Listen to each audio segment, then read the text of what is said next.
Assalamu alaikum.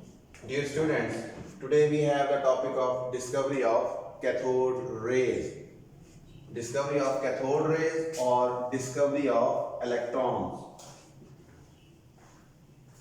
Dear students, cathode rays or electrons were first discovered by J.J. Thomson. Discovered by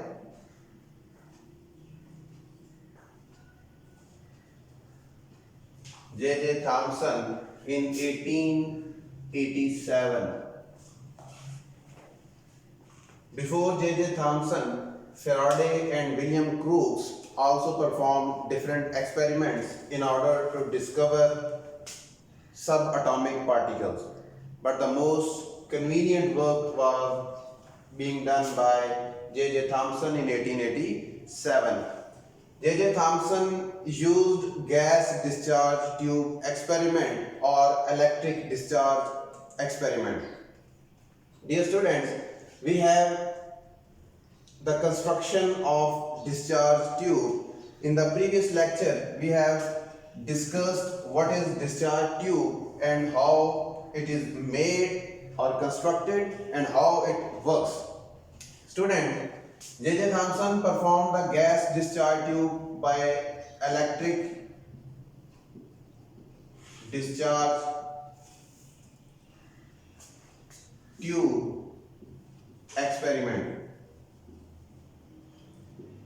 Electric discharge tube experiment or gas discharge tube experiment.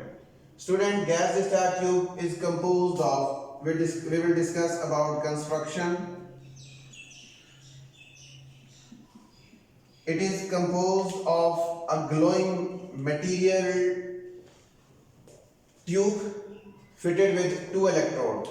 It may be of any sort of glowing material. Fitted with two electrodes, one is anode, capable of carrying oxidation reaction and carries positive charge in general, while the other one is cathode, carries generally negative charge but is capable of reduction reaction.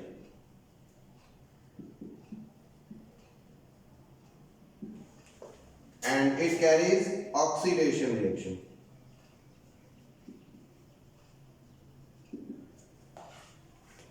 These electrodes are externally connected to a source of voltage or battery. The positive terminal of the discharge tube is connected to the positive terminal of the battery and negative to the negative terminal. Students, it is filled with the vapors of a gas or simply gas at low pressure.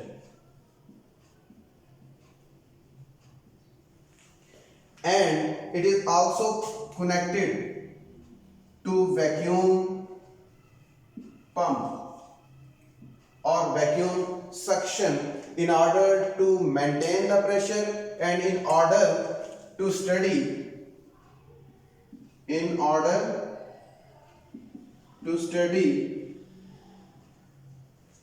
the reaction at any desired pressure. What sort of pressure you are interested in can be adjusted by using vacuum suction or vacuum pump. So purpose of vacuum pump is adjust the pressure, the desired pressure upon which you are interested in order to carry out a chemical reaction. Students, J.J. Thomson filled the gas in electric discharge tube and connected the tube externally to the source of voltage. He applied a voltage of about 5,000 to 10,000 volts and maintained a pressure of 0.01 torr. Initially there was no reaction, but with the passage of time and by reducing the pressure, he observed a glow inside the tube. and this globe has a direction perpendicular to the direction of cathode. A glow was produced upon here at a perpendicular direction to the cathode. From this experiment, he said that there are some sort of rays because they have a perpendicular direction, they have a straight line trajectory, and a material and a substance or a wave or ray or form of energy which travels in a straight line will be considered as ray. So he observed that there are some sort of energy which is traveling perpendicular to the surface of cathode and producing a glow on the walls of the discharge tube opposite to the surface of cathode or perpendicular to the surface of cathode on the sides of anode. He said that these forms of energy are traveling in a straight line, so these were considered as rays. So he named them as the cathode rays because they are emerging out of the surface of cathode and are traveling perpendicularly and are traveling in a straight line. That's why he named these rays as, or these sorts of energy glows as, cathode rays. Why cathode rays? Because these are some sorts of waves or energies which are traveling in a straight line and are emitting or are emerging from the surface of cathode. That's why these are known as, due to the emergence from the surface of cathode and traveling in a straight line, they were known as cathode rays. J.J. Thomson have performed number of experiments after the discovery of cathode rays. He have performed number of experiments in order to justify the properties of cathode rays. Now students, we have the concept of properties of cathode rays.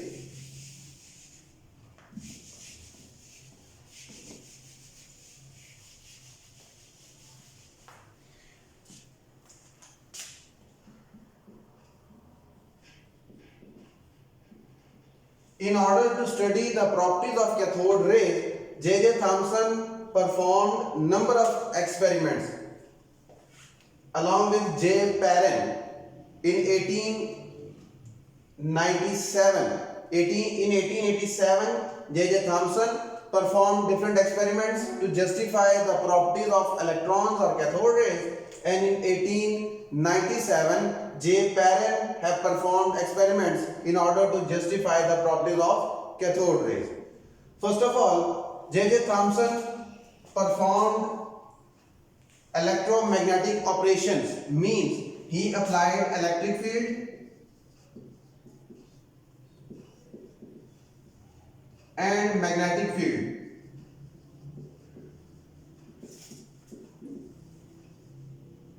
Electric and magnetic fields in the path of these cathode rays. He performed these experiments in order to justify the first property, which is the charge on cathode rays or charge of cathode rays. In order to justify the charge of cathode rays, J.J. Thomson first applied an electric field and then magnetic field. He applied electric and magnetic field perpendicular to each other. If electric field is applied horizontally, then magnetic field will be perpendicular. Will be perpendicular to it, means it will be vertical. He applied electric and magnetic field and placed both the magnetic fields perpendicular to one another. First of all, he applied an electric field having a potential of positive and negative. He observed that when the electric discharge produced and when cathode rays were produced, he observed that after the production and after passing through the electric field, he observed that these cathode rays were deflected towards the positive terminal of the battery. Let's suppose here is the voltage source, external electric field placed in the path of cathode rays. He observed that when the cathode rays were passed through the electric field, they deflected towards the positive terminal of the battery. In the absence of electric field, these rays were traveling in a straight line at a point O or point P. We can say that point P1. And when they were passed between the electric field, they were deflected towards the positive terminal of the battery towards point P2. After that, he switched the circuit off and applied a magnetic field. Perpendicular to this field. He applied here, like here, magnetic field, north, south. The plane of the magnetic field was perpendicular to the plane of electric field, and he observed that in the magnetic field, cathode rays were deflected towards the point P3. They were deflected toward south pole and showed the circulation or rotation of south towards north. After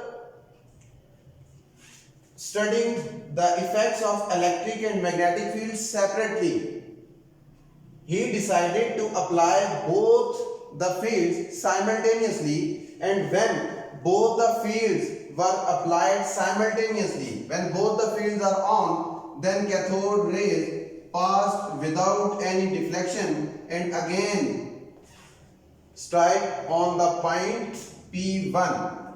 From these experiments, he concluded that cathode rays carry negative charge. Why negative charge? Because in an electric field, they were deflected to the positive terminal, means there is an attraction of opposite charges. So if it is deflected towards positive terminal, it must carry the charge of negative. It means cathode rays carry negative charge. And in magnetic field, they were deflected towards south pole and showing opposite rotation, means they carry negative charge. If it was so,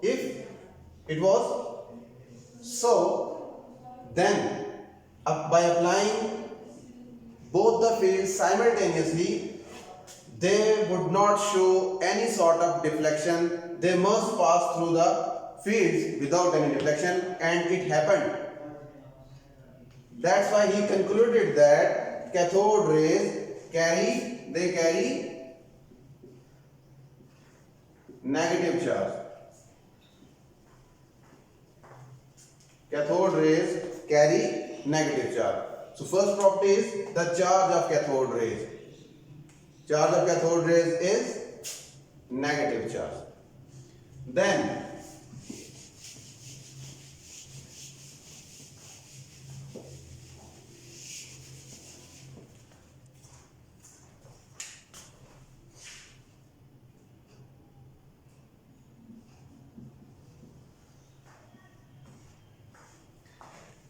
cathode rays are fluorescent substances.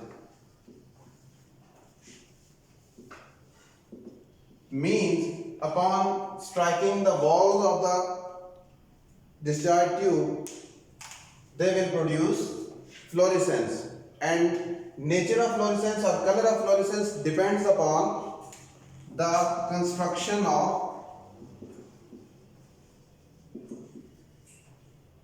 tube.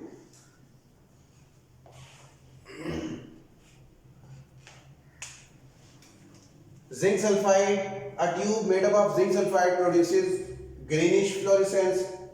Alumina glows yellow, alumina glows red, and tin stone glows yellow. So color of the fluorescence depends upon the composition or construction of discharge tube. But the main property is when cathode rays strike on the wall of the discharge tube, they will produce glow. They will produce some sort of fluorescence. So it is the property of cathode rays that after striking a fluorescent material, they will produce some sort of shine or color there. Number 3, cathode rays are rays.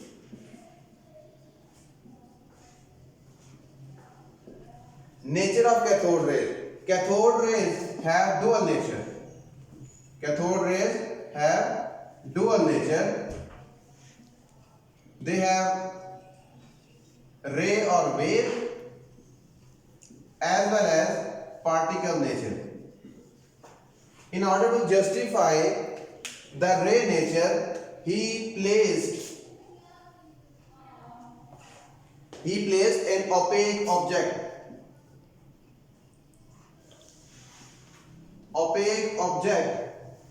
in the path of cathode rays. When an opaque object is placed in the path of cathode rays, shadow of the opaque object was generated, and the object or form of energy which generates shadow will be considered as wave or ray, means they travel in a straight line. So he justified that cathode rays are traveling in a straight line. When an opaque object is placed in their path, they produce shadow of that opaque object, and the material and the form of energy which produces shadow will be considered as ray, because shadow will only be produced when the wave or energy is traveling in straight line, and the form of energy which travels in a straight line will be considered as ray. So property of creating shadow of an object will determine that cathode rays have ray nature. But alongside, he also placed a paddle wheel in the path of cathode rays. The cathode rays started rotating the paddle wheel, means after striking with the paddle wheel, they shifted or they changed the momentum of the paddle wheel, and change in momentum means that the colliding object must have some sort of mass. So a substance having mass will be considered as particle. So he performed 2 experiments in order to justify the nature of cathode rays. One, he placed opaque object and ray caused shadow, and other, he placed a paddle wheel, and after striking the cathode rays started rotating the paddle wheel, means they changed the momentum of the paddle wheel, and the object which is capable of changing the momentum must have some sort of mass. So, and a substance having mass will be considered as particle. It means cathode rays have both the properties, both the nature. They are rays as well as particles. Similarly, cathode rays are capable of ionizing some particle. When they collide with the gas or with some other particle, they are capable of ionizing the gas. They can also cause chemical changes or chemical reactions. they can also capable of generating or producing X-rays. Cathode rays are capable of ionizing the gas, they are capable of causing chemical changes, they are capable of generating X-rays. And J.J. Thomson also performed experiment to find the charge to mass ratio of cathode rays.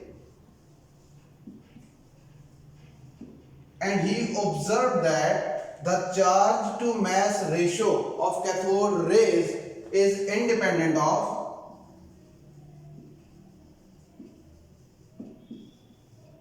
the nature of gas. The charge to mass ratio for different gases, the charge to mass ratio for cathode rays produced by placing different gases in the discharge tube will remain same, means the charge to mass ratio of the cathode rays is independent of the nature of the gas. Which sort of gas may be used, charge to mass ratio will remain constant. This was justified by J.J. Thomson. So students, this is the discovery of cathode rays or electrons and the properties of the cathode rays. Hopefully you have got the concept. For any query you can ask question. Thank you so much. Allah Hafiz.